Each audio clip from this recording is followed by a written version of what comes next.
สบายดีสบายดีวันที่29ใกล้จะสิ้นปีใหม่แล้วมื้อนี้ก็นะทางบ้านโคกประวายก็มีงานพี่น้องเลยงานผ่าป่า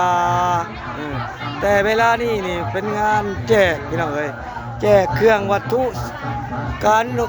เครื่องนุ่งห่มพี่น้องเลยให้ญาติพี่น้องทราบพี่น้องบ้านโคกประวายก็คือบ้านใกล้เคียงพี่น้องเอ้ย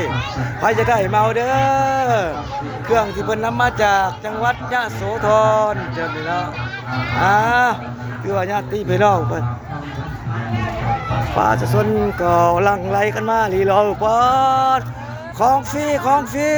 พี่บ่ของพี่บ่จะพายกระตามาใส่โอ้ยของฟรีเดี๋ยวค่อยมาใหม่เอาหลายของฟรีพายกระตามาใส่นึงนี่ใส่น้ำมูเลยนี่เป็นของฟรีจ้ามาเลือกเอาเด้อพี่น้องชาวบ้านโคกคือบ้านใกล้เคียงพี่น้องเลยแจกเบิดพอดีเพิ่นว่านำมา